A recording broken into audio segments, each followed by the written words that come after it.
Oi, seja bem-vinda, seja bem-vindo. Tá começando mais um Chega Junto Live. O meu convidado de hoje é o Vinícius Borges, Doutor Maravilha. Ficou conhecido nas redes sociais exatamente por se apresentar dessa forma, como o médico das LGBTQIA+. Tá assim lá no Instagram dele. E aí, Vinícius? E aí, tudo bem, Murilo? Tudo certo. Muito obrigado por ter topado bater esse papo com a gente aqui hoje. Muito legal ter você com a gente nessa semana tão importante, né? Semana do Orgulho LGBTQIA+. Ah, imagina, a honra é minha estar aqui. Eu tava no perfil errado, eu tava no seu perfil pessoal esperando você entrar lá e agora que eu vi que você tá no perfil do seu canal mesmo. Tranquilo, que bom que você chegou.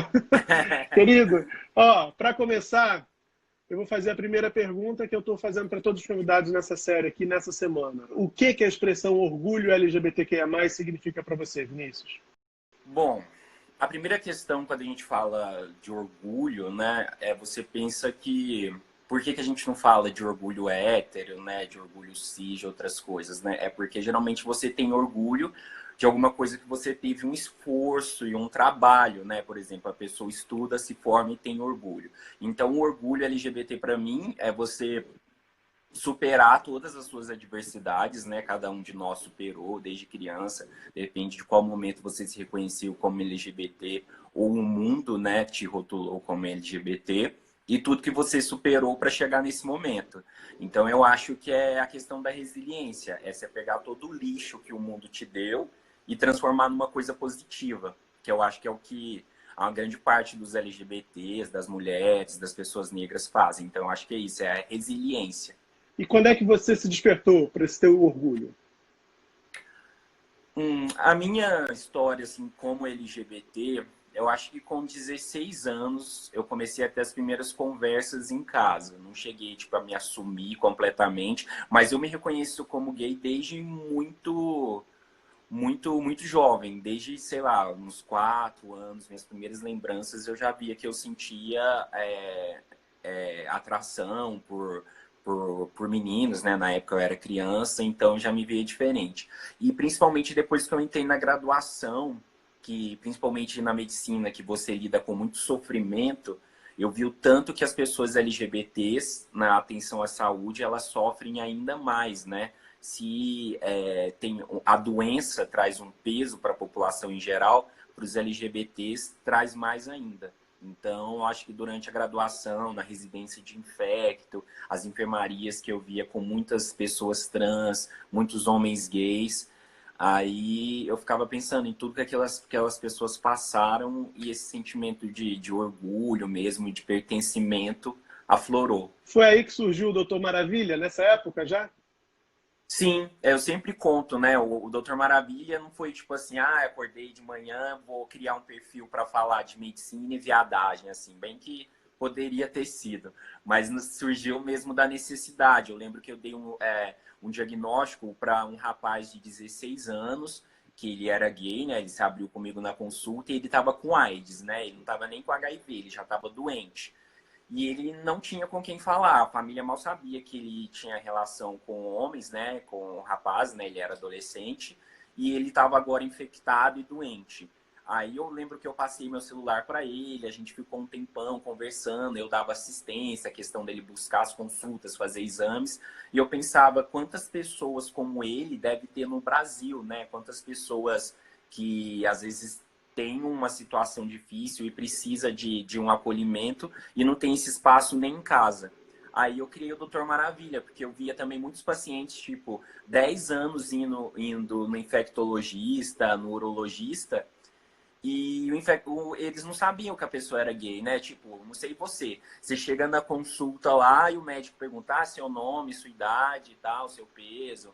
E se ele acha que você é hétero, né? Se ele te lê como hétero, se você tem sei lá, uma passabilidade hétero, roubando o termo aqui da questão trans, ele não vai cogitar que você possa gostar de homens, que você se envolva com homens ou mulheres ou ambos.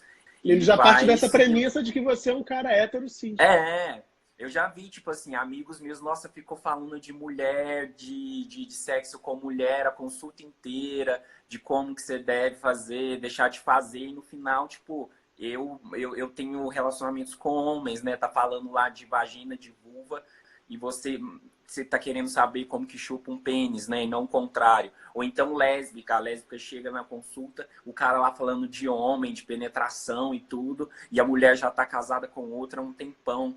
Então é difícil, né? Porque e não é todo médico que dá essa abertura, né? Não é todo mundo que chega na consulta e aí o médico começa a falar, não, peraí, um segundo que eu sou gay, peraí, um segundo que eu sou lésbica. As pessoas ainda não têm tanto essa facilidade para acessar os médicos, principalmente também porque à medida que a profissão foi construída, né, eles meio que se fecharam, né, aquela questão da deusificação, de uma figura inacessível. Isso tem Então, tudo a meio que ver com isso. com a próxima pergunta que eu quero te fazer. Eu Uhum. sou casado com um médico também. Ah, Então, é? sou casado com um médico, o Pedro, que está aqui assistindo, ele é mastologista. Uma galera está perguntando qual é a especialidade do Vini, ele é infectologista, né, Vini? Sim, eu sou infectologista e cuido de saúde LGBT. Saúde LGBT ainda não é uma especialidade. Talvez agora que eu estou pensando já começar o meu mestrado, talvez eu faça nessa área. É uma área que a gente fala de um cuidado, né, integral, né, que todo mundo pode estudar. E que não é muito falado na faculdade, mas a minha formação é de infectologista. Trabalho com HIV, tuberculose, Covid-19, tudo que é transmitido por vírus, bactérias, protozoários, prions, tudo, essas coisas meio fim do mundo. E é disso, é esse o link que eu queria pegar, porque assim, por isso até que eu falei que sou casado com um médico, porque convivo com muitos médicos e a gente percebe que essa é uma área muito tradicional. As pessoas são muito, como você disse assim, muitos, né? Não os amigos com quem a gente convive, felizmente, mas muitos médicos se colocaram naquele lugar dos detentores do conhecimento, do saber, aquela figura distanciada dos pacientes e tal. E isso também, em uma certa medida, se volta a profissionais que chegam questionando esse modelo. E você é um cara que, pela sua atuação nas redes sociais, pela sua postura, só pela forma como você está aqui conversando com a gente, isso a gente já nota que, opa, é um outro paradigma, uma outra possibilidade. Você sofreu resistência dos teus pares quando você começou a desenvolver esse trabalho? Então, sim. Ah, até quero falar, pessoal, eu tô de boné hoje, é porque meu cabelo tá bem quarentena, não achei ninguém para cortar e tá bem horrível mesmo. Você Mas sabe que o meu geralmente. também tá, né? Eu não botei boné Ah, porque eu não, o acho que eu seu não... tá lindo. Tem umas mechas incríveis, mas geralmente eu Ah, sou um pouco mais formal que isso. Só que não. Mas então, Murilo, deixa eu pensar. É porque às vezes eu fico pensando, parece que eu já tenho, tipo assim, décadas de vida, mas deve ser tipo 3, 4 anos. Mas é tanta coisa que a gente vive, né? Mas sim, no começo, quando eu criei o Doutor Maravilha, na verdade, eu criei, não é que nunca tive vergonha, mas não é uma coisa que eu chegava no hospital, bom dia, meu nome é Vinícius e eu tenho um canal chamado Doutor Maravilha e eu cuido de pobre, puto e viado, eu sou médico das gays, não é assim. Mas acabava que, dependendo devido à repercussão, isso chegava no ouvido das pessoas, né? E aí, algumas pessoas, né, principalmente médicos mais velhos, eles começaram a se preocupar, né? Falaram, acho que você está se expondo demais. Quando você tiver consultório, você acha que as pessoas vão te respeitar? Eles atrelavam muito a questão de competência com ser LGBT, né? Achava, tem a ver com um pouco aquela questão da homofobia internalizada, que foi um post que eu fiz há um tempo atrás, que meio que, tipo assim, seja gay, mas seja discreto, competente, seja o melhor em tudo, seja bom, tire as melhores notas, o mais culto, o mais bem vestido. Então, isso é bem complicado. E aí, meio que eu via que as pessoas achavam que por ser gay, eu já tava, tipo assim, gastando mais fichas do que eu deveria, então eu deveria me comportar, que eu ia acabar me queimando. A Infecto, querendo ou não, ainda é uma bolha dentro da medicina. A medicina realmente é muito conservadora, muito machista, muito misógina, LGBTfóbica e racista. Mas na infectologia, como a gente realmente cuida de muitas pessoas vulneráveis, acaba que os médicos, não todos, mas a maioria tem um olhar diferenciado.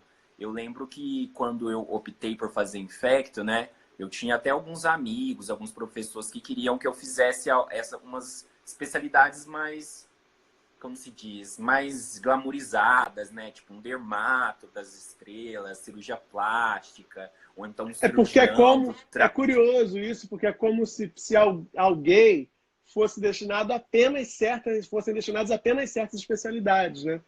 Você pode Sim, falar de beleza, você pode falar, sei lá, enfim, de questões que às vezes são, inclusive pelos mais tradicionais, são tratadas como acessórias, né? sim. Então, assim, mas não, você não pode estar numa clínica médica mais dura, você não pode ser um cara que trata câncer, como é o meu marido, você não pode ser um cara que é infectologista, como você, que trata essas doenças todas que você já descreveu para a gente. O sistema e os pares tentam te enquadrar. É Sim, isso. é isso, mas na verdade eu tava falando, é isso, mas é o contrário. Existe isso, mas eu tava falando assim, que as pessoas não queriam que eu fizesse infecto, porque é meio que uma especialidade que é lida como um patinho feio, né? Um dia me perguntaram, nossa, você vai fazer infecto, vai cuidar só de pobre, puto e viado. Eu falo, nossa, melhores pessoas, inclusive só as três, pobre, puto e viado. Porque a medicina ainda é muito mercantilizada, né? Você vê que as especialidades mais concorridas são as que têm procedimento. São, por exemplo, dermato, cirurgia plástica, especialidades cirúrgicas, aquelas que você vê tipo, que muitos convênios às vezes não acessam, que no SUS também é difícil. Não que sejam todos, eu tenho amigos em todas as áreas, mas meio que são aquelas do lifestyle, né? As pessoas querem fazer aquela que vai nos congressos em Paris e tal, e tudo para ter um estilo de vida. E, infelizmente, né, isso eu posso falar porque eu tenho lugar de fala, a maioria das pessoas que faz medicina não é pela vocação. A maioria das pessoas faz pelo status e pelo dinheiro, que eu não condeno, tipo, que eu acho que a pessoa tem o direito de querer ganhar, porque a gente sabe que a gente vive num país extremamente desigual e quem dera se todas as profissões fossem tão valorizadas, tivessem, né, plano de carreira, mas tá, optaram pela grana. Mas eu acho isso uma escolha muito pobre, porque medicina, se você escolhe pela área, pela vocação mesmo, tem como você fazer um trabalho muito melhor. E é isso que eu via na Infecto. Eu via que tinha especialidades que às vezes eu até gostava, mas eu não me via exercendo, porque não é o meu perfil de atuação. A própria dermatologia, mesmo que eu gosto, mas que tem a clínica, mas hoje em dia é muito estética, que é uma área incrível também, mas não é minha praia. Do mesmo jeito que especialidade cirúrgica, eu não gosto de ficar no bloco cirúrgico operando. Mas é isso, aí as pessoas te rotulam porque acham que tipo, você tem que fazer algo que dá dinheiro, igual você falou, os pares e tudo, e para algumas coisas assim. E aí tem os chefes que acham que se você se expor demais, você vai fechar portas. Eu consigo, sei lá, é porque acaba que não chega tudo até mim. Mas portas fechadas pelo Doutor Maravilha, eu acho que alguns hospitais que têm tipo de administração religiosa, sabe? Hospitais que geralmente são as freiras que cuidam, alguma coisa assim, talvez tenha tido algum ou outro atrito, mas geralmente não fechou tantas portas, não. Até porque o meu trabalho é bem sério. Embora eu use o tom de humor, para você fazer um humor politicamente correto, você tem que ter muito pé no chão, né? E cuidado com o que você fala. Mas de corredor, muito sim. É o médico viadinho. Porque só interna viado. Lá vem o Vinícius com as travestis amigas dele. Tipo, coisa que você tem que ouvir e deixar sair pelo outro ouvido e que não me incomoda. Tipo assim, no começo, quando eu ainda tinha umas certas inseguranças, eu ficava, sei lá, achando que eles poderiam fazer alguma coisa para me travar, para eu não deixar fazer tudo que eu tinha vontade. Mas a partir do momento que você vai se impondo nos hospitais e tudo, as pessoas vão te respeitando. Vini, e aí falando mais diretamente do teu trabalho, deixando que os outros pensem um pouco para lá, o que você descobriu sobre a saúde da população LGBTQIA+, na medida em que você passou a se dedicar exclusivamente ou majoritariamente a esse público? Bom, eu aprendi que a gente não tá tão sozinho quando a gente pensava. Hoje, mais cedo, eu fiz uma fala para uma multinacional que eles pediram para eu dar um recado, tipo, o que eu falaria para o Vinícius criança? Tipo, final de RuPaul, sabe? E então, aí eu já sou meio manteiga derretida, mas hoje, por incrível que pareça, eu não chorei. Que eu sempre tinha um medo de ficar sozinho, né? Porque eu vim de uma cidade muito pequena, em Minas, e aí meio que você acha que é o único gay do universo, né? Você se vê diferente, você acha que nunca você vai encontrar alguém igual a você. Aí eu passei já no vestibular com 18 anos, fui para BH, e eu vi que não, na verdade, tipo, tem muitas pessoas, né? Eu fui morar num pensionato que praticamente metade eram gays, né? Engraçado como a gente atrai, né? E todo mundo acabando de vir do interior, foi bem legal. Então eu diria, tipo, que a gente não tá tão sozinho, mas que eu acho que a gente ainda tem que lutar muito, porque a nossa história, Murilo, foi construída em cima de muito sangue, sabe? Sangue colorido mesmo que eu falo. Eu fiz uma postagem mostrando o coral gay de São Francisco, que tem várias pessoas de costa para a lente da câmera e algumas de frente. As de costas são as que morreram para AIDS. Então, se você... E que é tipo 90% do coral. Todo o coral depois teve que ser reformulado. Ou seja, a gente perdeu toda uma geração. Sabe por que às vezes quando eu vejo pessoas LGBTs, os nossos pares, que às vezes são taxados, mas quer saber de festa, ou quer saber só de curtir, ou liga muito para a imagem, que não são julgamentos rasos. Mas eu vejo que... Ou então, quando eu vejo muito que a gente ainda tem muitas brigas entre nós, né? As nossas letrinhas, cada grupo quer uma coisa, a gente ainda não conseguiu toda essa unidade, é porque realmente a gente foi praticamente dizimado na década de 80 com a AIDS, e a gente perdeu muitas referências, né? Se você pensar em artistas, que sejam cantores, pintores. Então, a gente teve que se reinventar. Então, agora que a gente está tendo um grau de abertura maior, mas isso deve ter começado nos anos 2000, um pouco mais, que anos 90 ainda era bem conservadora. Então, a gente estava vivendo uma liberdade, chegou a AIDS, castrou tudo, todo mundo, tipo, com medo. A igreja tá achando que era um castigo, GRID, né, que era a imunodeficiência relacionada aos gays, né, o câncer gay. Então, isso foi muito cruel. Então, eu penso em todos esses nossos antecessores que morreram para AIDS, de LGBTfobia, que morreram na violência mesmo, na LGBTfobia estrutural, institucional. E eu vejo que a gente tem que honrar o que foi conquistado, né? Porque se hoje eu posso andar aqui na Frei Caneca, na Paulista, de mãos dadas, que são lugares restritos ainda, na maioria do Brasil ainda não é assim, é porque muita gente lutou para isso acontecer, né? Então a gente tem que conhecer um pouco a nossa história. Então eu acho que a gente precisa conhecer o nosso passado e ver que ele foi construído em cima de muita morte e muito sofrimento. Até hoje, né? É igual eu vi também, eu acompanho muito o movimento trans, a Bruna Benevides, né? O que é o slogan mesmo? É tipo a letra T que puxa o resto, né? E Sim. com certeza, porque se você comparar a transfobia com a homo-lesbo-transfobia, é infinitamente mais intenso, né? Se São as que mais você... são mortas, né? São as pessoas que mais morrem Sim, no Brasil. E o Brasil é o país onde mais essas pessoas são assassinadas exatamente por conta disso. E sim, eu acho que... expectativa de vida de 30 e poucos anos, né? Pois é. 34. A prevalência de HIV na população trans pode chegar a 35, 38%, enquanto na população geral é de 0,4 a 0,7, né? Nossa. Então é muito assustador, né?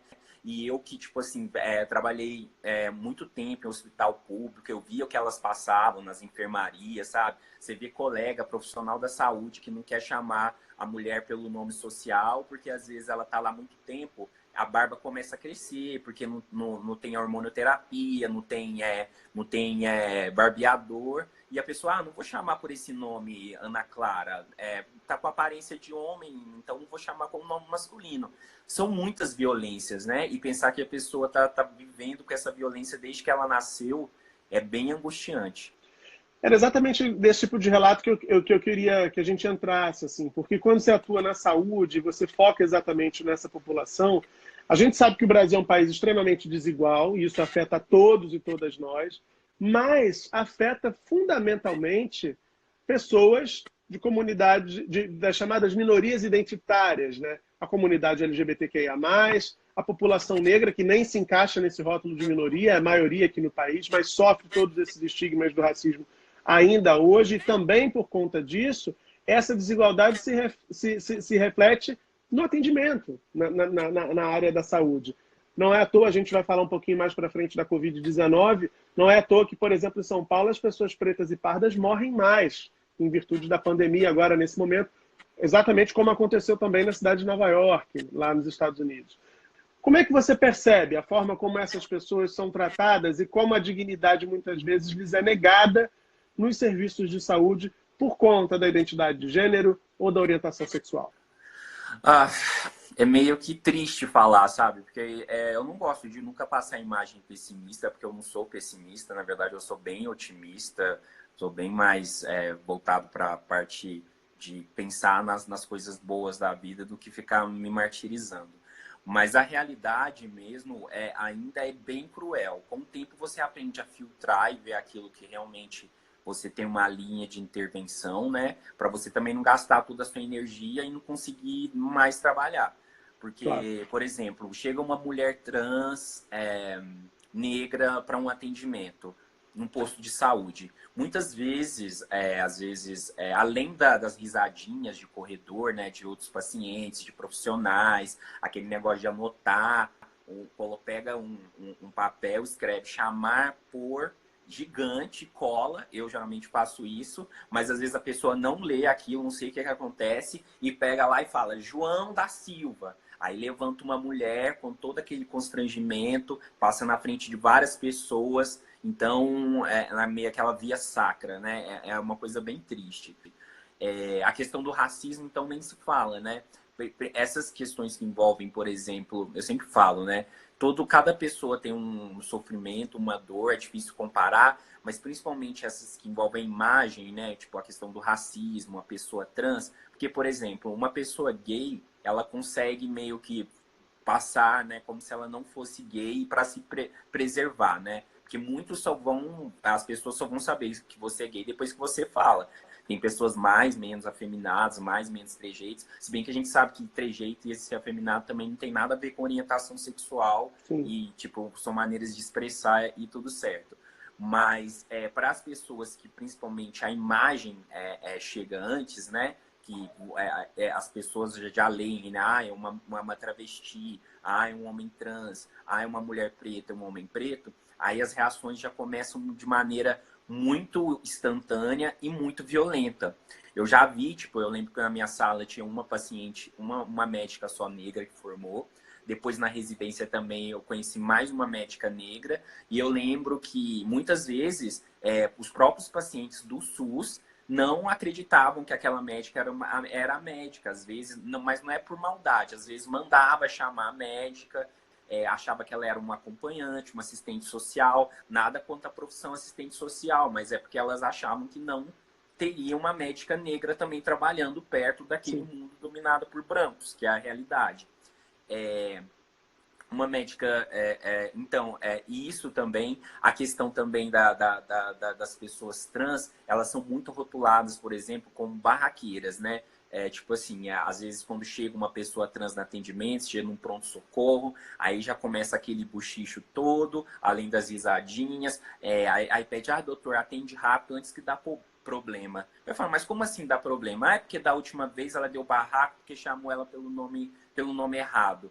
Mas aí eu perguntei, tá, mas chamaram por qual nome? Porque é uma mulher. Vocês chamando por um nome masculino, óbvio que é um nome errado. Se a pessoa não tem direito ao próprio nome, né, que é meio que o que te define, né, que é a primeira questão mesmo de identificação nesse mundo que você tem, então acho que ela não tem direito a quase nada, né? Então realmente teve uma falha aí e não foi dela. Então, e essas coisas vão se somando. Chega travesti no posto de saúde querendo, sei lá, pegar um remédio para pressão, tratar uma alergia, eles já vão enfiando medicação para teste para HIV ou preservativo, achando que só existe saúde sexual para elas. Então, é muito isso, sabe? A questão de pedir teste de HIV. Ontem mesmo eu vi uma seguidora, uma mulher hétero, que ela falou que quando ela pede para fazer exame, os médicos meio que torcem o nariz, que eles não entendem como que uma mulher hétero pode querer fazer HIV habitualmente, né? Inclusive, eu já vi amigos que os médicos não pediam, só quando eles falaram que eram gays que eles queriam pedir. E muito médico ainda que tem preconceito contra sexo anal, sabe? Eu lembro que quando falar de sexo anal, para alguns médicos é uma sentença, né? Eu lembro que a primeira vez que eu fui no coloprocto, que eu tava com alguma queixa no retal, tipo hemorroida, fissura, algum sangramento, só por eu contar que eu era gay, né, que eu já quis me posicionar, ele falou, então a gente tem que fazer teste para todas as ISTs. Eu falei, não, mas isso eu já faço, né? Isso já faz parte da minha linha de cuidado, né? Mas eu acredito que isso não seja porque eu uso preservativo e tal. Não, mas você é gay, você é grupo de risco, você tem que fazer. Então, são umas coisas que eu não sei onde essas pessoas enfiaram na cabeça, onde está esse arquivo, que meio que eles pararam na década de 80, né? E também quando você olha, né, as turmas médicas, se você olhar as primeiras fotos, você vai em toda a faculdade, tem os quadros, era só homem branco. Então eu penso, um lugar que só tem homem branco não deve ser um lugar tão bom, né? Então, hoje que está começando a ter muita mulher, a mulherada tá dominando mesmo, você vê tipo 50%, 60%, e as mulheres com certeza elas são bem mais flexíveis que os homens para levar discussões. Teve aquele vídeo que eu fiz dos médicos, né? Tem estudantes trans, tem médicos trans, então tá muito bacana. E graças também, né, a Santa Xera, a Deus, agora também tem as cotas, né, que eu sou totalmente a favor, que tem agora muitas turmas de medicina com pessoas negras. Mas, e é só isso, porque se você esperar que esses catedráticos lá, que estão lá há anos, mudem, não vão mudar. A mudança tem que ser de lá para fora, tem que ser por pessoas que já estão entrando nas instituições, para conseguir mudar, porque eles que estão nas situações de conforto não vão querer. Por isso que é tão importante o trabalho que pessoas como você têm feito, viu, Vinícius? É bacana mesmo. Agora vamos falar de saúde, então, da comunidade LGBTQIA+, porque tem muita dúvida. Eu sei que a gente recebeu perguntas, o Vini colocou nos stories dele uma caixinha de perguntas, eu coloquei também, uma galera mandou pergunta, já tem pergunta aqui na live. Para começar, eu já quero saber qual é a maior dúvida, a maior queixa ou o maior tabu que chega no teu consultório ou nos teus directs aqui no Instagram. Deixa eu ver. Gostar de 3 pessoas ao mesmo tempo me faz uma pessoa promíscua? Brincando. Não, não é essa. Mas tem muitas pessoas que perguntam sobre desejo, né? Mas eu não sou psicólogo nem sexólogo. Mas eu vejo muitas pessoas que perguntam sobre desejo, tipo, de naturalizar. Igual eu falei da sexualidade, que é legal. Tem pessoas que não sentem desejo sexual. Mas eu acho que tem a ver... tenho HIV, agora o que eu faço? Eu tive uma exposição de risco, né? Transei, não usei preservativo, o que eu devo fazer? Se eu sofro preconceito por ser um médico abertamente gay? Se outros médicos, eu vejo que meio, querendo ou não, a gente acaba servindo meio que de inspiração para outras pessoas. Isso é uma baita responsabilidade, né? Muitos estudantes de medicina perguntam para mim se dá para ser abertamente gay na faculdade, na residência, se eu passei alguma dificuldade. Eu acho muito bacana responder isso, mas eu acho também muita responsabilidade, porque eu falo pela minha realidade, mas eu sei que para as outras pessoas pode ser mais difícil. Claro, cada um tem uma trajetória, né? Cada um tem inserido num círculo específico. Sim, mas eu acho que é mais isso, Murilo. É mais essas questões de desejo, de pessoas que às vezes... ou às vezes pessoas que estão descobrindo a sua sexualidade, que eu acredito que seja um espectro, né? Homens gays se interessando por mulheres, mulheres héteros se interessando por outras mulheres, homens trans gays, mulheres travestis lésbicas, toda essa diversidade incrível que existe. E as questões de ST, apareceu uma verruguinha na minha perereca, apareceu uma ferida no meu pinto, mas aí eu tento aconselhar na medida do possível, né? Porque não pode ter consulta online, e dar o segmento. E eu sempre peço para não mandar foto, né? Porque foto, além de expor desnecessariamente a pessoa, também pode configurar a consulta e isso é antiético. Nossa, André Pinto, uma pergunta enorme, não sei nem se a gente consegue botar tudo aqui. Existe algum medicamento para HIV que não precise tomar todos os dias? Já vi notícias de estudos de injeção, diz o André Pinto aqui. Aí continuou, mas a pergunta foi muito grande, a caixinha cortou. Sim, vamos falar agora tá as famosas profilaxias, que muita gente ainda ignora completamente, ainda precisa falar muito disso, né? Sim, então, primeiro respondendo, sim, a gente está fazendo um estudo da PrEP injetável, né? A pessoa vai tomar uma injeção a cada 2 meses e ela vai ficar protegida das infecções pelo HIV. Do mesmo jeito que tem um comprimido, vai ter essa injeção de cabotegravir. É um estudo multicêntrico, ou seja, em vários países do mundo, e estava comparando a eficácia da injeção com o comprimido. E viram que é praticamente igual, tem umas pequenas alterações, mas é praticamente igual. E tem Ô, um braço Vini, que é aqui em São Paulo. Oi. só explica para a galera que não está por dentro ainda o que é a PrEP. Uhum. A PrEP é uma medida de prevenção, né, combinada. Hoje em dia a gente não fala que prevenção é só preservativo. É uma mandala, são várias coisas que você pode utilizar. Porque a gente estava vendo que se o preservativo resolvesse, a gente não teria mais casos de HIV e nem teria mais gravidez indesejada. Então não adianta falar use preservativo no carnaval, use preservativo em dezembro vermelho, use preservativo, sei lá, se as pessoas realmente não forem de fato usar. E então aí a gente teve, a gente não, as pessoas estudaram e tudo, os estudiosos da área sexual, da infectologia, e viram que existem novas maneiras de se prevenir as infecções. E no caso do HIV, eles viram que se você tomar um medicamento antirretroviral, que é o mesmo que as pessoas tomam para tratar, por exemplo, eu tenho HIV e tomo medicamento para tratar. Eles viram que uma pessoa que não tem HIV, se ela tomar essa medicação que eu uso, uma certa medicação, ela também fica protegida da infecção com uma eficácia de, sei lá, 99% para sexo anal. E isso tem dado um impacto muito bom, né? Os lugares que estão conseguindo diminuir o número de infecções, São Francisco, Londres, Sydney, são as cidades que estão mais investindo em PrEP. Então, aí agora, além de tomar um comprimido por dia, vai chegar a injeção, ainda está no estudo.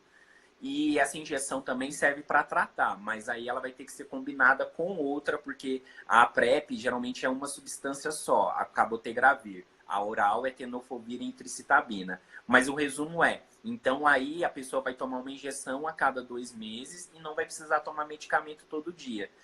Parece que nos Estados Unidos vai ser cabotegravir e rilpivirina. Que então já é não é coquetel, a gente fala mais, porque hoje em dia são bem menos medicamentos. E isso é muito bom, por exemplo, porque eu sempre gosto de trazer as minhas vivências, né? Deixa eu lembrar aqui.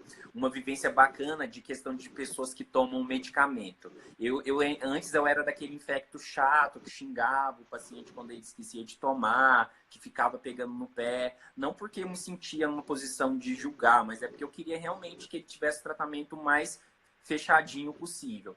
E eu lembro que eu tinha um paciente em situação de rua que ele falhava muito. E eu perguntava, mas por que o senhor não está tomando remédio? Todo mês o senhor chega aqui e tem vários a mais que o senhor deixou de tomar. Ele falou, Vinícius, doutor, tem dia que eu não tenho nem água limpa para eu tomar. Como que eu vou tomar esse comprimido desse tamanho? Aí me deu um choque de realidade, né? Que a gente cobra das pessoas, né, essa adesão, né, tome comprimido, tem tratamento, como se ela fosse uma coisa que também fosse tão simples, e não é. Algumas pessoas se dão mal com a medicação mesmo, tem muito efeito colateral, hoje em dia é bem menos, mas existe. Tem pessoas, por exemplo, que a primeira coisa é pegar o comprimido, o frasquinho, não tenho aqui perto agora, aí derruba tudo dentro de um frasco de vitamina, tipo um frasquinho de Centrum, para deixar em casa, para a mãe não saber, porque eu vejo que muitos não contam para a mãe, porque se falar para a mãe que tem HIV, tem AIDS, vai morrer. Eu encomendo um caixão cor-de-rosa para o meu filho. E não é assim, sabe? As pessoas ainda têm uma associação ainda muito com morte quando tem o diagnóstico de HIV. Aliás, é o primeiro medo, né? Então, aí voltando a falar sobre adesão, as pessoas têm que esconder comprimido, às vezes para viajar, toda aquela apreensão, né? Que mala que eu deixo do avião? Será que nesse país eu posso entrar? Eu tenho que levar receita? As pessoas vivendo com HIV acabam ficando super vigilantes, sabe? Porque o tempo inteiro acha que alguém vai descobrir, acha que isso vai impactar de alguma maneira no trabalho, né? As pessoas morrem de medo de vir para mim, mesmo em horário comercial, com atestado, porque eles acham que se eu mandar atestado demais, a empresa vai descobrir que eu vivo com HIV, e aí depois, uma hora, eu vou ser demitido, sabe? E isso vai me angustiando tanto, porque eu sei que são todos medos reais. Por exemplo, a questão de relacionamento, né? Isso Eu não vivo com HIV, eu convivo, né? Embora muitas pessoas achem que eu viva com HIV, devido a tanto que eu abordo o assunto, eu convivo, né? Meus melhores amigos, pacientes, ex-namorados, muitos vivem com HIV. Aí eles já fizeram a experiência, por exemplo, de colocar no aplicativo lá, né? A gente sabe que a maioria desses aplicativos tem status sorológico que você pode colocar. Eles falam que diminui drasticamente a quantidade de pessoas que puxa papo.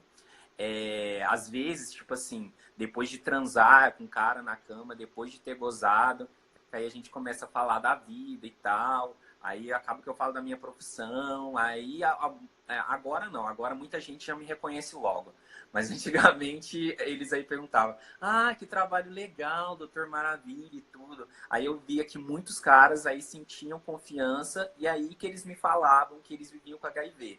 E eles falavam para mim que nunca tinham falado com ninguém, porque eles tinham muito medo da reação, né? E eu acho isso extremamente triste. Não acho, tipo assim, que você tem que sair falando do mundo. Isso já está meio que consolidado, que a gente sabe que não é todo mundo que vai lidar bem e também você não vai agregar com isso. Mas nas questões de relacionamento, né? Parece que as pessoas enxergam que o outro, tipo, até o momento que ninguém sabe a minha sorologia, o que eu falo? Eu posso ter HIV, não sei, e o vírus está lá nas alturas porque eu não faço tratamento. Aí transar comigo tá ótimo. Vai lá, goza na boca, transa sem preservativo, tudo ok.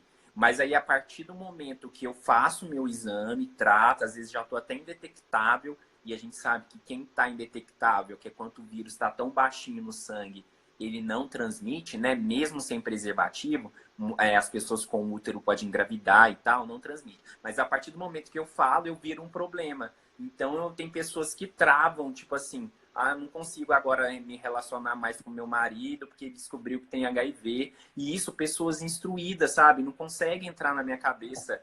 Mas aí eu penso que deve ter muitas coisas, sei lá, psicanalíticas mesmo. Eu faço...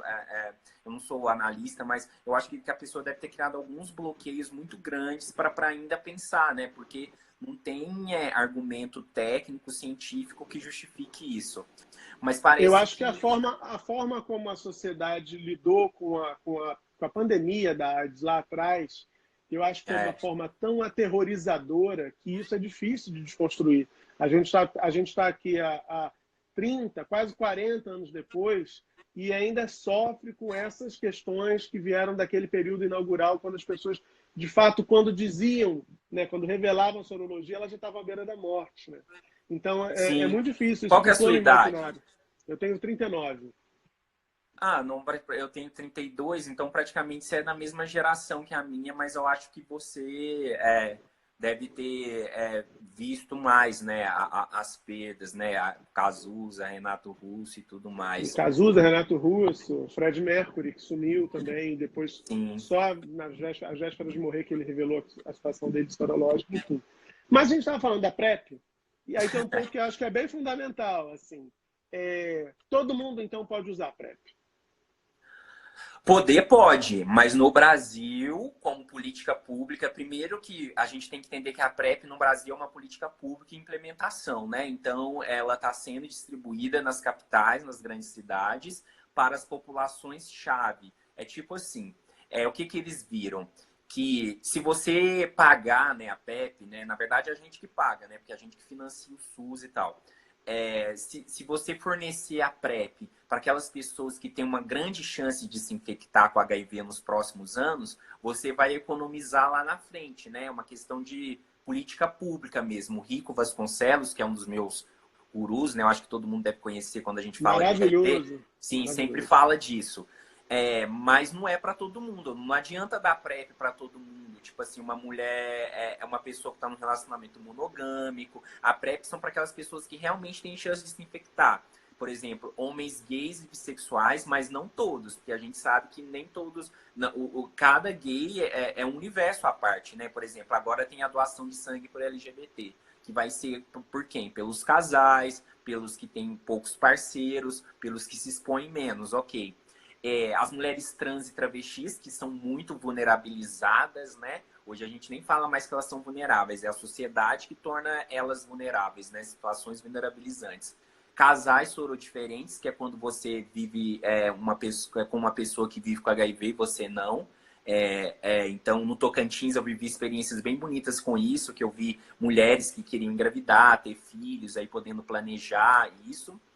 E também trabalhadores e trabalhadoras do sexo, né? Eu atendo meninas trabalhadoras do sexo, mulheres, aliás, que atendem 30 clientes numa noite, né? Então, a chance de, num desses 30, acontecer algum acidente e elas se exporem é muito grande. Aí, são pessoas que... E os gays que tomam são aqueles que ou fazem muito sexo anal sem preservativo, ou aqueles que já tiveram gonorreia, sífilis, porque as ISTs, elas caminham muito juntas. Se, tipo assim, chega um paciente Isso pra aí é mim... importante, porque tem uma pergunta aqui que a gente recebeu, ó, do Israel Cavalcante. Por que as pessoas zombam das infecções sexualmente transmissíveis em filmes, séries, e não dão a mesma atenção que dão, por exemplo, à AIDS? Então é porque a questão do humor, né? É porque a questão do sexo, né? A questão do sexo vender, e principalmente de piadas chulas e tudo, isso acaba trazendo essa questão de riso e tudo, mas aí eles não falam a AIDS porque a AIDS tem muito a ver com a questão da morte, né? A HIV morte. Se bem que outras ISTs como sífilis também podem levar à morte, né? Não tão rápido, não tão comumente, mas sim. E você estava Mas dizendo que elas exatamente elas podem elas andam juntas. potencializar, né? Elas podem Por potencializar os exemplo, se riscos. você chega para mim no consultório, aí um dia você tratou gonorreia, beleza, tomou injeção, comprimido, aí eu explico que gonorreia às vezes nem precisa penetrar, pode ser no sexo oral, às vezes o pau vai muito lá no fundo, na garganta, ou então nas lésbicas, às vezes uma mulher pode estar com um corrimento diferente, aí na hora de fazer a tesourinha acaba que vai líquido de uma para outra, a questão de ficar brincando na portinha, né, passando a cabeça do pênis na região do ânus e tudo. Então isso acaba que transmite. Aí você tratou a gonorreia. Aí passa 2 meses, você trata sífilis. Aí tá, beleza, sífilis também tá. Aí depois você trata sífilis de novo. Na verdade, na primeira IST, eu já tenho que ficar com a antena ligada que no futuro você pode se infectar por HIV, porque eu vejo que muitas pessoas que se infectaram são pessoas que estavam tendo relações de exposição aumentada, risco aumentado, e ninguém interveio. Então, meio que essa pessoa que está tendo tanto IST, se você não intervém logo, não coloca uma PrEP, não aborda mesmo a questão do autocuidado, mais cedo ou mais tarde ela vai se infectar com HIV. Então é aí que a PrEP entra, porque essas pessoas que a gente está fornecendo PrEP não é para dar comprimido para fazer festa de berbeque, para transar sem preservativo, para fazer suruba. É porque se você não intervir, mais cedo ou mais tarde elas vão se infectar, porque falar com desejo é uma questão complexa, né? E a gente ainda tem muito esse tom professoral, autoritário. Faz assim, chupa assado, cospe logo, não engole. E essas coisas não funcionam, que a gente sabe que quando a pessoa está lá no calor do momento, ela lembra de algumas coisas, mas às vezes ela, na situação, ela meio que deixa de lado. Mas aí a gente tem que entender que o cuidado não é só antes, é durante também e depois da relação, né? Porque tem saídas. A própria PEP, que eu acho importante falar, é uma medida de emergência, né? Se você transou sem preservativo, você tem até 3 dias, de 2 horas a 72 horas, para tomar 2 comprimidos por dia durante 28 dias para evitar que transmita o HIV. E eu já tive... É tipo a pílula do dia seguinte. Isso, do HIV. E eu já tive pessoas que... demarcadamente elas se infectaram porque elas não tiveram acesso à PEP. A pessoa teve a exposição, sabe, mas ela não sabia que a PEP existia, ou até sabia, mas não procurou porque achou que era difícil e tal. Aí perdeu a janela imunológica e quando chegou lá 60 dias depois, soroconverteu para HIV, né? Então isso é bem triste, porque é uma coisa que você podia ter agido antes, né? Mas quando você vai no interior do país, em cidades pequenas, você vê que poucas pessoas conhecem a PEP ainda. Eu sempre falo, PEP é uma política pública, mesmo se a sua cidade não tiver, ela tem a obrigação de te encaminhar para um lugar que ofereça, nos prontos-socorros e centros de referência HIV. Isso é fundamental, porque assim, é muito pouco falado sobre isso. Mesmo, por exemplo, nos meios de comunicação, a gente vê pouquíssimas reportagens falando de PrEP e PEP. Isso está muito circunscrito ali ao dia 1º de dezembro, que é o Dia Mundial da Luta contra a AIDS. Aí fala parece que é a única chance de falar sobre AIDS é aquela data. E mesmo entre médicos, Vinícius. Eu faço com o Pedro, que é o meu marido, um videocast, um programa, tem podcast, videocast, que é o Dark Room, o programa da família gay brasileira. Um dia eu vou convidar você para participar também. O Dark Room a gente fez lá em dezembro. A gente fez em dezembro, por conta do Dia Mundial de Luta contra a AIDS, um episódio sobre esse assunto, que teve a participação do Rico Vasconcelos, da Márcia Rachid, por exemplo, foi ótimo. Incríveis, amo a Márcia. Eles são figuras fantásticas. E aí chamou a atenção porque muitos amigos vieram procurar a gente depois para dizer assim: nossa, eu nunca tinha ouvido falar, amigos médicos, nunca tinha ouvido falar de PrEP e PEP. Então é fundamental que as pessoas conheçam mais isso, né? Então você dizia que são políticas públicas que estão disponíveis nos serviços públicos de saúde, nas grandes capitais, e aí é essa a porta de entrada. A comunidade LGBTQIA+, as pessoas elegíveis para essa política pública, elas buscam o serviço de saúde e ali devem ser encaminhadas para os locais de distribuição de referência. Sim, na verdade, então, a PEP é uma medida emergencial. Por exemplo, o PEP é pronto-socorro, gente. Eu vejo gente assim, eu transei sem camisinha, o que eu tenho que fazer? Não, é já procurar agora. Porque quanto mais precoce você começar a tomar, tem mais eficácia. Se você toma no primeiro dia, a eficácia é muito alta, tipo quase 99%. Agora, à medida que vai se estendendo, essa eficácia vai diminuindo. Então, é assim. Aqui em São Paulo tem as AMAs, as UPAs, os pronto-socorros, tem os CTAs, os SAIs. Mas nos interiores, que às vezes só tem o posto de saúde, muitas vezes no posto não vai ter a PEP, os comprimidos. E aí, então, eles vão te encaminhar para a cidade de referência, porque isso é uma coisa que tem que estar... Qualquer secretário de saúde, qualquer responsável pela vigilância epidemiológica sabe. E aí, por exemplo, eu sou de uma cidade no sul de Minas que chama Ijaci, lá não tem. Aí encaminha para Lavras, porque aí lá vai ter o setor que faz tratamento de HIV e fala, essa pessoa veio para tomar a PEP. Ou traz a PEP até você, porque qualquer médico pode prescrever a PEP, não precisa ser infectologista. E é isso, mas tem que saber que existe, né? A questão de abuso sexual é importante sempre oferecer. E a PrEP ainda está nos grandes centros, para esses 4 grupos prioritários. Agora também já começou o movimento também de já ter um sistema privado, tem a medicação similar e genérica que pode ser comprada com uma receita branca normal.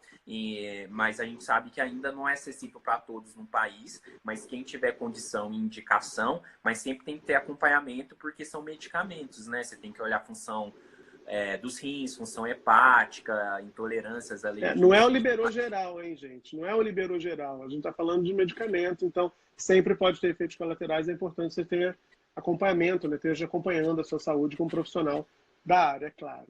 Vinícius, a gente tem umas perguntas aqui ainda. Vou te pedir para dar umas respostas mais rapidinhas para a gente conseguir responder mais gente aqui. Pode ser? É só para aquela reta final a gente conseguir atender a galera que participou. O Rodrigo Almeida pergunta, beijo grego, quais os riscos? Beijo grego é o sexo oral no ânus, né? Você chupar a área mesmo do ânus, ao redor do ânus, ou com a língua mesmo, enfim, introduzir a língua no ânus ou lamber, chamado de, o nome técnico é anilinguismo. Bom, então é só pensar nas doenças. Mesmo que você higienize bem a área, né? Geralmente a pessoa vai tomar um banho e tudo, e deixar a área mais limpa, mais cheirosa, ainda pode ficar algum resquício, né? Algum vírus, alguma coisa. Então tem hepatite A. Hepatite A é aquela hepatite que você pega de alimento, de água suja, que você fica amarelinho um dia de cama. Então, quem pratica beijo grego, o ideal é que faça o exame para ver se tem imunidade ou não para hepatite A e se vacine. Inclusive aqui em São Paulo, em algumas cidades do país, se você fala que você pratica beijo grego, você tem direito a vacinar, porque não é uma vacina que é para todo mundo. Ela é para grupos específicos, para as crianças até que já tá, mas a maioria dos adultos às vezes não vacinou. Mas se você fala que você tem essa prática, você pode. Outras questões... sífilis, né? Porque a gente sabe que sífilis tem uma transmissão também de mucosas orais e tudo que pode existir. Às vezes também de corrimento, de gonorreia. Gonorreia tem virado um problema porque a pessoa pode tanto ter a gonorreia no ânus quanto na boca sem saber.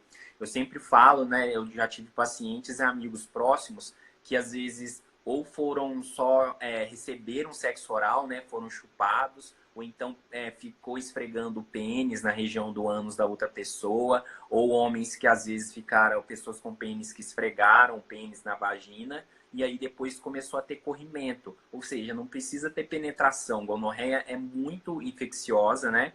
Tem um grau de infectividade bem alto, e aquilo entra no canal da urina e começa a ter corrimento. E aí eu lembro, nossa, o meu amigo falou, nossa, mas eu fui só chupado, nem fiz nada, nem comi, nem dei. Mas é porque para gonorreia isso já é suficiente. E na questão do beijo grego, a pessoa pode ter gonorreia no ânus e ela infectar sua garganta. E às vezes na garganta você não vai sentir nada, que 90% dos casos da gonorreia na orofaringe, na garganta, são assintomáticas. Nossa. Olha só, o Pedro Rod Carve, o Pedro pergunta: qual o risco da transmissão do HIV por sexo anal com fissura retal e parceiro ativo indetectável? Então, se o parceiro está indetectável, ele não transmite HIV por via sexual, independente de fissura, independente de estar gripado. Na verdade, essas variáveis todas também nos estudos de transmissão, né? Que a gente tem 3 estudos maiores, o Partner, o Partner 2 e o Opposites Attract, que falaram que uma pessoa com carga viral indetectável sustentada, né, pelo menos 6 meses, não transmite HIV por via sexual. Então, é meio que isso, independente da fissura. É porque as pessoas me perguntam isso. Ah, não, meu marido tem detectável há muito tempo, mas eu tô com uma ferida na minha vagina, na minha perereca. Ah, não, mas eu sangrei na relação que foi um pouco mais vigorosa, mais hardcore.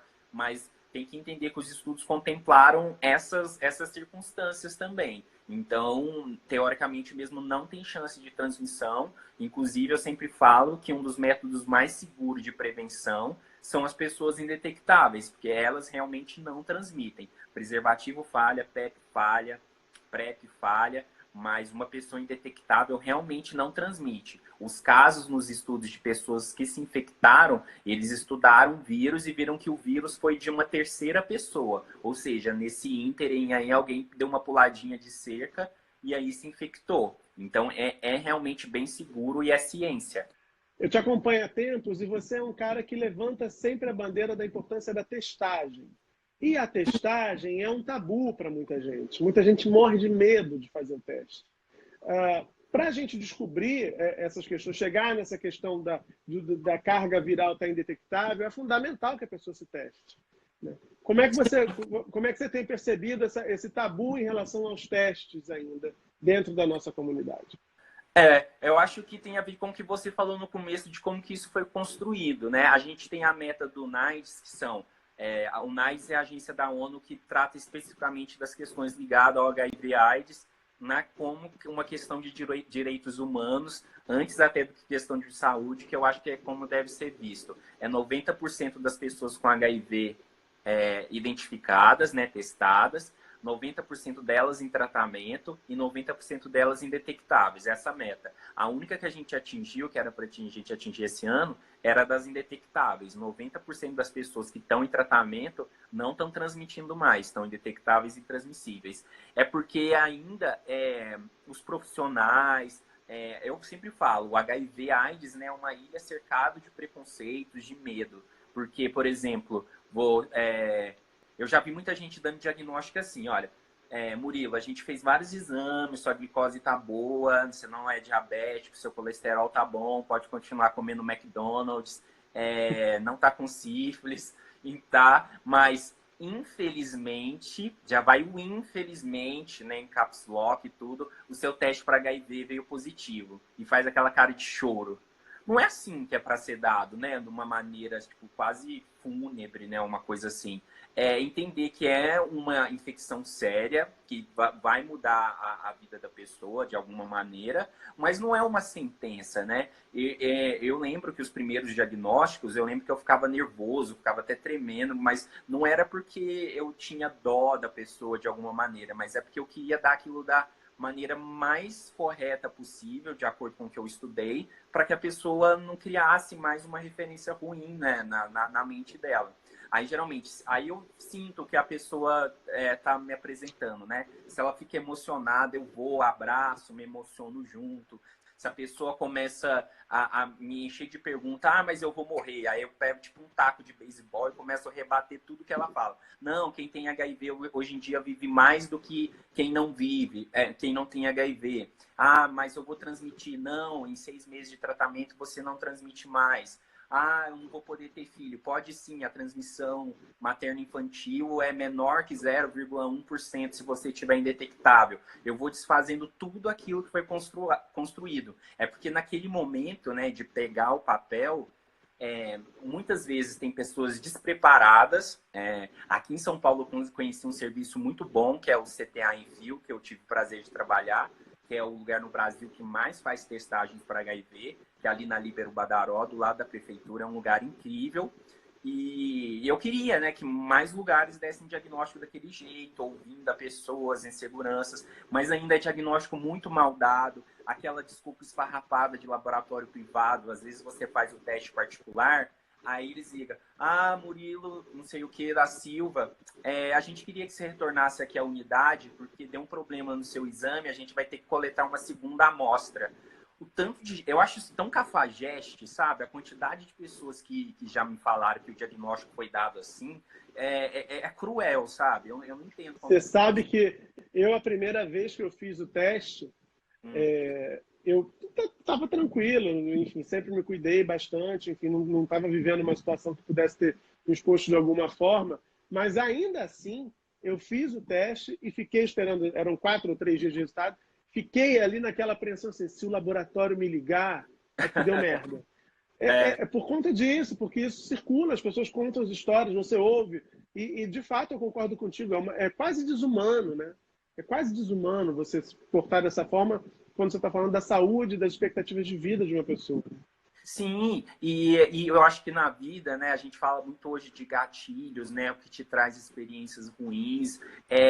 A maioria das associações, né, graças às minhas vivências, as pessoas que eu mais admiro na vida vivem com HIV, né? Se todo mundo soubesse o quanto as pessoas vivendo com HIV estão em todas as profissões, médicos, cirurgiões, diplomatas, governantes, mas ainda as nossas associações são muito ruins e muito catastróficas, né? Eu lembro também que a gente fala muito em bolhas, né? Parece que nós LGBTs falamos de AIDS para nós, as mulheres falam entre elas e isso não sai. Eu lembro que eu estava dando uma palestra no interior, né? Que eu também tive a grande honra de conhecer grande parte do Brasil, com o Dr. Maravilha, cidades incríveis, né? Do Acre ao Rio Grande do Sul, muitos lugares. Eu lembro que a gente estava falando de PrEP e tal, numa palestra, tudo, era até num ambiente mais religioso, assim, porque tinha alguma coisa para pastoral. E aí a mulher falando, mas vocês estão falando de HIV, de AIDS, tudo aí, mas eu queria saber só como que eu vou cuidar da minha filha, que ela acabou de fazer exame semana passada, e ela tem AIDS, né? Ela usou essa definição, e eu quero saber se ela vai poder usar o mesmo vaso que eu, se vai poder comer no mesmo prato e tudo, porque eu tenho mais filho para criar, se vai poder usar o mesmo talher. Então, entendeu tanto que ainda existe uma desinformação, né? Eu gosto de falar mais de desinformação e ignorância, porque às vezes ignorância também a ignorância às vezes é má vontade, né? Tem o conhecimento e a pessoa não quer utilizar. Mas desinformação são pessoas que nunca tiveram, né? Eu lembro que na minha família, no meu grupo de amigos, eu mudei todo o discurso deles em relação ao HIV. Hoje em dia chega alguém falando alguma merda, alguma coisa de HIV perto deles, e eles mesmos corrigem. Porque o Vinícius me explicou que é assim assado. Se você porque isso é mais um traço da desigualdade brasileira, né? O Brasil também é desigual exatamente no acesso à informação. E quando você fala de medidas de proteção, de medidas preventivas, a luta é para que essa desigualdade também não chegue nessa hora, né? Para que impeça as pessoas de tomarem cuidado. E o tabu do sexo, né? Igual você falou aí do seu podcast, que é Dark Room, né? A gente ainda não fala de sexo, né? Eu sempre falo, o tabu do HIV é o tabu do sexo. Enquanto a gente não falar de desejo, de tesão, de sexualidade, de sexo lésbico, sexo em geral, né? Como uma coisa natural, A gente não vai falar. Se você fala de HIV, tipo, por exemplo, nos próprios espaços escolares, educativos, a gente não consegue ter uma entrada tão boa, né? Porque acaba Agora que... menos ainda. Sim, já é mais difícil. Então, e se a gente não fala de sexo, como que a gente vai falar das infecções ligadas ao sexo, né? Então, é bem complexo. E o conhecimento, como você falou, ele deve ser democratizado, mas às vezes até pessoas que deveriam ter acesso, o negócio falou de médicos, às vezes não tem. Mas, então, são vários, né, tabus, né? O HIV tem um tabu do sexo, tá? A questão do machismo, da misoginia. Então é muita coisa junto, mas que no final é aquele resultado, porque eu sempre falo, a pior morte não é a morte física, né? Morrer de AIDS é realmente muito triste e ainda acontece. Você vai aqui no Emílio Ribas, qualquer hospital, tem várias pessoas com AIDS, mas a morte social, né? Que é achar que você nunca vai se relacionar, que você nunca, que seus sonhos não vai mais se realizar, é muito mais grave, né? Eu já tive, né, pacientes, né, que eu conto, né, o paciente estava ótimo, tudo de tratamento, mas não ficava com ninguém. Eu falava, não, seus exames estão ótimos, mas por que você não tem mais namorado, um ficante, crush? Falei, não, desde que eu descobri, eu sei que eu vou ter que ficar sozinho, que eu não quero transmitir para ninguém nem ser rejeitado. Eu falei, olha, transmitir não vai, porque os estudos já provaram que intransmissível, que indetectável é intransmissível. Preconceito existe, mas está mudando várias pessoas em relações soro diferentes. Eu falei, olha, na próxima consulta eu não quero ver nenhum exame, nenhuma glicose, nenhum hemograma, nem nada, mas eu quero que você arranje pelo menos um peguete, um crushzinho, sei lá, um beijo na boca. E ele ficou super feliz, que ele viu que eu fiquei preocupado com a questão da vida dele fora daquilo, né? Porque as pessoas acham que depois do diagnóstico a vida vai ser em torno do HIV. Não é. O HIV é um detalhe, né? As pessoas não podem ser definidas por um papel, né? Por um vírus.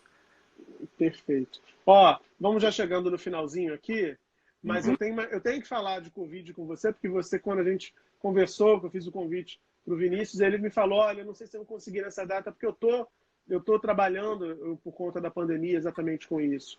E aí eu queria, a gente já falou muito de pandemia aqui e tal, nessas lives, mas eu queria saber exatamente desse recorte. A pandemia, que a gente já discutiu aqui, que ela também tem atacado de forma desigual a população brasileira, ela também traz mais riscos ou torna mais vulneráveis as pessoas da comunidade LGBTQIA+. Como é que a tua experiência o que a tua experiência tem revelado sobre essa questão da desigualdade em relação à Covid-19? Então, com certeza sim, né? Quando a gente fala de doenças em geral, principalmente doenças infecto-contagiosas, né, que tem um componente social, que foi pelo qual eu escolhi a infectologia, tem, né? Você viu as pesquisas aqui de São Paulo, capital, que 66% das mortes são em famílias com menos de 3 salários mínimos, né? Famílias que ganham acima de 19 mil é tipo 1% de mortalidade. Eu tenho amigos aqui em vários tipos de hospitais de São Paulo. Se você pensar aqui nos dois mais hospitais de elite aqui mais ricos, a mortalidade pela Covid é baixíssima. E se você vê em outros hospitais públicos, é muito maior, né? E com certeza, né, LGBTs, eles têm uma rede de apoio menor, né? Se você pensar nas mulheres trans, a expectativa de vida. Na verdade, a gente já morre mais por várias outras coisas, né? A gente morre dentro de nós. É uma epidemia concentrada. Não é que mais gays têm HIV, é porque dentro dos 10% da sociedade que nós somos, entre nós a nossa prevalência é alta, né? Tipo 10%. E já na população em geral é 0,7%. Então é uma epidemia concentrada. Então a gente já morre mais de AIDS, tem mais sofrimento mental, a gente tem mais autoextermínio, né? Mais suicídio, mais violência urbana. Se for uma pessoa negra, então aí tipo, a comparação já fica até esdrúxula de tão grave. A definição tipo assim, da morte por AIDS é a mulher negra, né? Uma mulher negra tem 3 vezes mais chance de morrer de AIDS do que um homem branco. Então, já junta muitas coisas. Então, a gente vê, né? Muitos LGBTs não têm contato com a família, que é uma coisa que É engraçado, né? Depois de você também já está quase com 40 anos, a relação com a família do LGBT, cada uma é de um jeito. A gente se afasta um tempo, depois se aproxima, alguns conseguem resgatarem isso, alguns ficam permanentemente afastados, outros nunca tiveram contatos e hoje outros estão bem desde sempre. Mas é muito diferente, mas eu vejo que para a grande maioria as relações intrafamiliares ainda são bem complexas. E então, a gente não tem essas redes de apoio, a gente ganha menos, a taxa de desemprego, eu vi hoje, enquanto na população geral está 12%, entre LGBT está 20%. Então, é muito mais grave, né? E a gente tem a LGBT-fobia institucional, né? A gente chega um homossexual, né, seja mais afeminado, seja pintoso mesmo, que num atendimento em saúde e tudo, ele vai ser taxado, ele vai sofrer preconceito, porque eu já estive nesses lugares e eu já sei. Eu, como médico, já ouvi piadinhas de corredor de pacientes e de profissionais da saúde sobre a minha sexualidade. Imagino que outras pessoas que estão lá como pacientes, como acompanhantes, vai ouvir. E isso termina no que no final? Essas pessoas vão acessar menos. A gente vê que essas populações ainda não se sentem acolhidas em qualquer lugar, elas têm que ficar vigiando o tempo todo, né? Porque a existência delas, né, é uma afronta, né, à sociedade, né? O próprio ato de existir, de respirar, né, um corpo trans negro.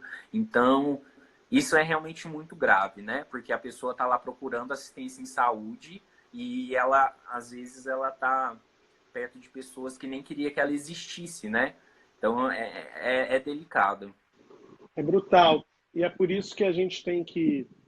A sociedade de uma forma geral, mas eu acho que, já que a gente está na Semana do Orgulho LGBTQIA, a gente tem que se conscientizar da importância da defesa do SUS e da cobrança por políticas públicas que enfrentem essas desigualdades todas, né? Para que a gente seja um país que ofereça, de fato, serviços em todas as áreas, mas especificamente na área da saúde, para todas e todos nós, independente de questões étnico-raciais, independente de sexualidade, de identidade de gênero. É muito importante que a gente defenda sempre a bandeira do SUS. Eu sei que você é um cara que está sempre falando disso também. O tempo já está estouradíssimo, mas eu tenho mais três perguntinhas. O Antônio, eu acho que essa pergunta aqui eu acho que é importante. Qual a melhor forma de lidar com alguém próximo? Como agir para não machucar? Eu acho que ele está falando de alguém próximo numa condição de saúde que ele não determina aqui, É o né? HIV, com certeza deve ser HIV. Imaginei também. Como lidar com a questão de alguém próximo? É se informar. Não tem muita receita. Eu sempre eu prezo para não para não seguir o sentimento de culpa, né? Por exemplo, o Murilo tem diagnóstico, sei lá, de câncer, né? Nossa, tadinho, o câncer é uma doença tão grave, tão ruim. Aí, não, tem diagnóstico de HIV. Ah, tá vendo, né? Foi aprontar, foi namorar demais, foi transar sem camisinha. Ainda a HIV traz uma carga de culpa muito grande que a sociedade coloca na gente e que muitas vezes a gente veste, a gente acata, né? Eu vejo muitos pacientes que realmente acham que eles fizeram alguma coisa errada. Eu tenho pacientes da área de saúde, principalmente, né? Porque eles acham, eu tenho que dar o exemplo, eu não poderia ter dado, isso poderia ter acontecido comigo. E óbvio que poderia, né? Todos nós somos seres humanos. Claro, pode acontecer com Eles todo se mundo. culpam até hoje, porque eu não acredito que eu sou um médico vivendo com HIV, uma enfermeira vivendo com HIV, um psicólogo, psicóloga.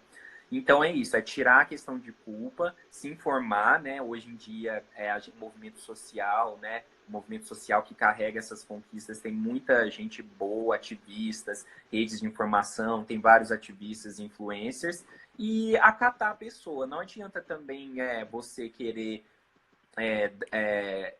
ditar o que ela deve fazer, porque a pessoa tem o próprio processo, né?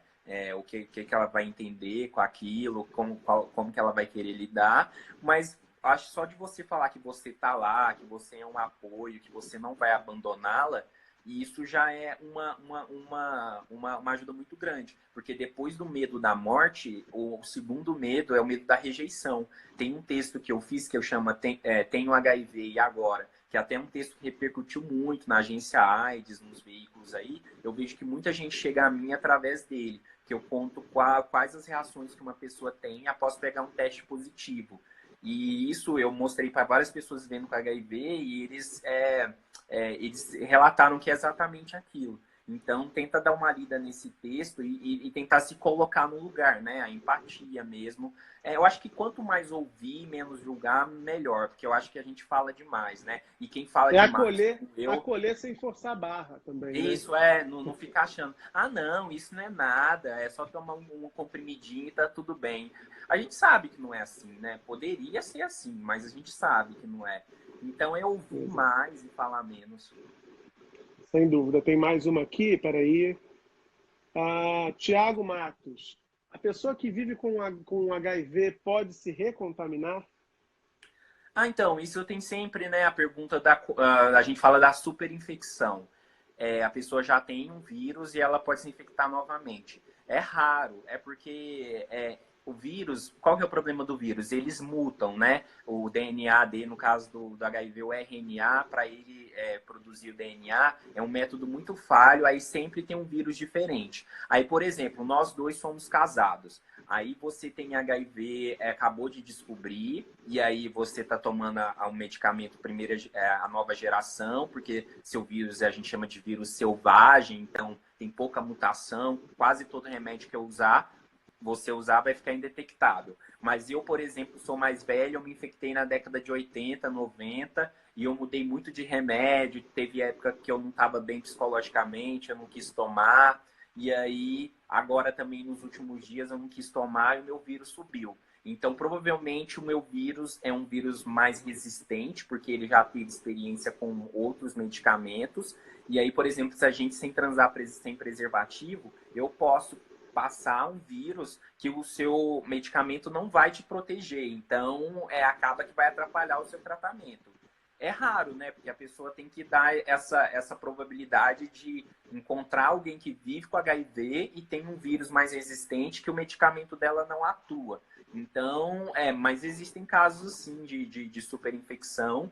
Mas hoje em dia, como as medicações estão bem mais potentes e elas combatem muitos vírus, é bem raro. Geralmente eu vejo mais questões de infecção mesmo nas pessoas vendo HIV por outras ISTs, né? Eu vejo muitas pessoas com HIV com sífilis, com gonorreia, muito HPV. Então, eu vejo mais um risco das outras do que pegar HIV de novo.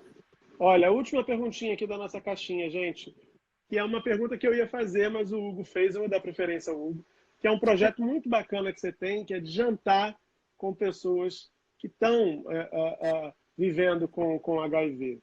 Como é que é esse projeto? Conta aí pra gente, Vinícius.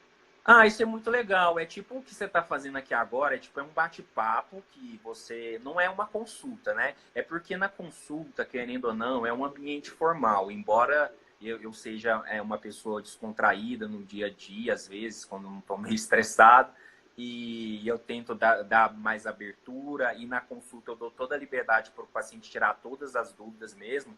Ainda é um ambiente, uma relação médico-paciente que é uma relação desigual. Então, ainda tem postura, tem formalidades, e eu sou a favor disso. Eu acho que não é que, tipo, agora também vai ser um médico sem noção, que tudo tá bonito, tudo bate palma, aí pode tudo. Não, eu tô longe de ser assim. Eu posso brincar, fazer o meu humor, mas na hora de falar sério, é bem sério. Mas então, aí no final da consulta, eu via que eu queria conhecer aquela pessoa por trás do paciente. E eu vejo que tem muitas pessoas, às vezes, que tem médicos que não solucionaram algumas dúvidas básicas, igual essas dúvidas mesmo. Eu vejo muitos casais, por exemplo, que foram diferentes, que querem fazer algumas coisas diferentes na cama e o médico não deu abertura para perguntar. Ou então eu vejo muito, às vezes, pessoas que, pelo medo, né, não contaram para ninguém. Praticamente só o médico e uma amiga sabe, ninguém da família sabe, porque para mim a linha de cuidado não é só dentro do consultório. Aí eu pensei num ambiente, né, amistoso, né, um jantar, um almoço, geralmente são jantares, que eu seleciono essas pessoas que têm geralmente alguma questão para resolver. Já teve com pessoas trans, trabalhadores do sexo. No Ceará, quando eu estive lá também, foi em Fortaleza. Teve o online também, com pessoas muito legais no Amazonas aqui. E agora vai ter a primeira edição África também, com o pessoal do Moçambique, Que Maputo. legal. Vai ser bem legal. E depois provavelmente Angola, né? Que eu acho que com certeza a língua portuguesa nos aproximou. E é isso. E é muito gratificante, porque, tipo, é meio que quando você precisa retomar aquela força na humanidade mesmo. Porque você conhece pessoas incríveis, a gente se diverte pra caramba, a gente come, bebe, ri, viram meus amigos pessoais, e é uma troca, e todo mundo se ajuda, né? Porque geralmente eu busco pessoas que cada uma tem uma história, mas alguma coisa dialoga, né? E aí eles meio que não se sentem sozinhos, né? Tinha uma que estava precisando de emprego, o outro foi e ajudou. Tinha outro que estava precisando do estágio. Tinha outro que estava sem médico, aí eu virei o médico dele. É super legal, é meio que uma questão mesmo de alimentar essa humanidade, né? Que está latente em todos nós e de colocar as pessoas vivendo com HIV como protagonistas, né? Na verdade, eu acho que são elas que me levam para jantar. A questão dos gastos, eu acaba que eu arco porque são muitas pessoas de baixa renda, mas na verdade quem ganha infinitamente mais sou eu. Antes da última pergunta, eu vou avisar para a galera que está aqui acompanhando que amanhã o Chega Junto Live vai receber o Eliseu Neto.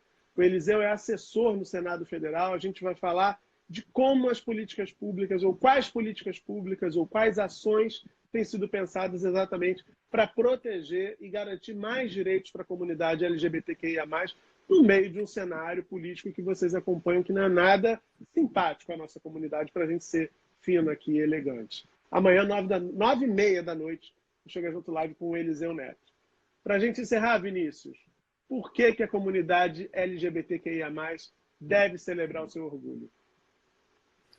Deve celebrar porque nós pegamos tudo de ruim, de agressivo, de ofensivo que o mundo nos deu e nos dá, e a gente transforma numa coisa bonita, a gente transforma em arte, a gente transforma em sensibilidade, a gente transforma em fraternidade, né? É porque eu acho que o orgulho LGBT resume a qualidade que eu mais admiro, que é a resiliência, né? Que é a capacidade do elástico. Ele é forçado ao máximo e consegue voltar, né? A forma natural. Você pega tudo de ruim que a vida te trouxe e você transforma em algo bom e que não seja bom só para você, né? Que seja bom para todo mundo. Eu acho que é por isso, porque a nossa luta é a luta de muita gente e é uma luta diversa, né? Eu acho que quanto mais a gente estuda os LGBTs e tudo, mais que a gente vê que são quatro letras são muito pouco para definir tudo que a gente é, né? A gente é muito diverso, né? Você não é só um Murilo cis, gay, homem, eu também não. São várias, a gente exerce vários papéis além disso, e além disso nós somos LGBTs, além e orgulhosamente LGBTs. É isso, querido. Muito obrigado por esse papo, foi ótimo. Imagina. Vamos mais pra frente, a gente combina mais coisas. Eu acho que não falta. Aí eu quero kit gay lá no fundo. Olha, tá vendo só? E aí, quando você vier ao Rio, a gente tenta, se tudo vai passar, essa loucura toda de pandemia, a gente tenta gravar lá no meu estúdio no cenário, a gente faz um outro bate-papo, tá certo? Vai ser uma honra. Amo o Rio de Janeiro. Obrigado mesmo, Murilo. Imagina. Beijo. Eu que agradeço. Beijão. Beijo pra todos. Até mais, pessoal. Valeu, tchau, tchau.